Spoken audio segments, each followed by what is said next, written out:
पाणीपट्टी दरवाढीवर महासभेत अंतिम निर्णय, स्थायी समिती बैठकीत सविस्तर चर्चा। जेवण म्हणजे फक्त पोट भरणं नसून ते चविष्ट आणि आरोग्यदायी हवं.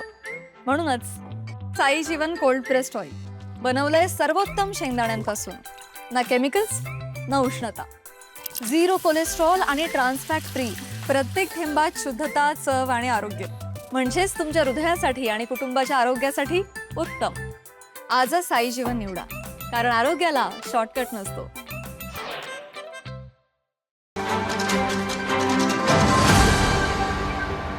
महानगरपालिकेच्या स्थायी समितीच्या आज झालेल्या बैठकीत पाणीपट्टी दरवाढीच्या प्रस्तावावर सविस्तर चर्चा झाली।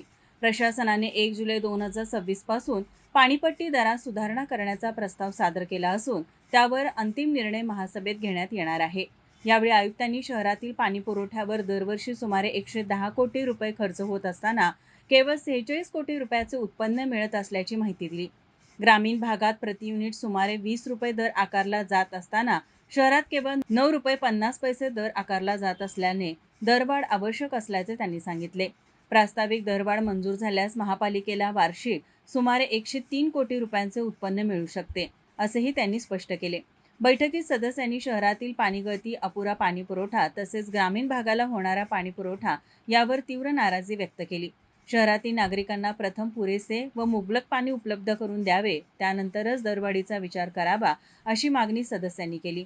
दरवाढीबाबत सर्व पदाधिकारी व सदस्यांनी चर्चा करून महासभेत अंतिम निर्णय घेण्यात येईल असे ठरविण्यात आले।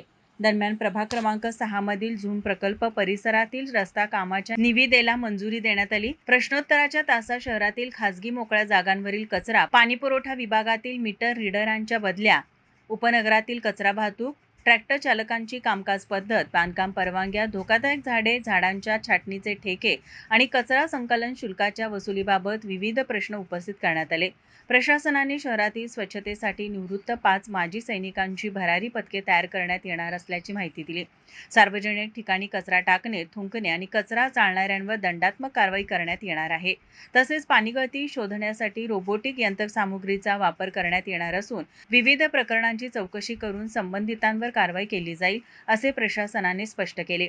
बैठकीत स्थायी समिती सभापती विशाल शिराळे, आयुक्त डॉक्टर राजेंद्र भारुड, अतिरिक्त आयुक्त रविकांत अडसूळ, शिल्पा दरेकर, आदिल फरास, इंद्रजित बोंद्रे, प्रवीण केसरकर, प्रवीण सोनवणे, अमर समत, नेहा तेंडुलकर, अर्चना पागर, पूर्वा राणे यांच्यासह आदी सदस्य, महापालिका अधिकारी उपस्थित होते। माझा महाराष्ट्र न्यूज कोल्हापूर। ताज्या घडामोडी पाहण्यासाठी माझा महाराष्ट्र न्यूजला आजच सबस्क्राईब करा।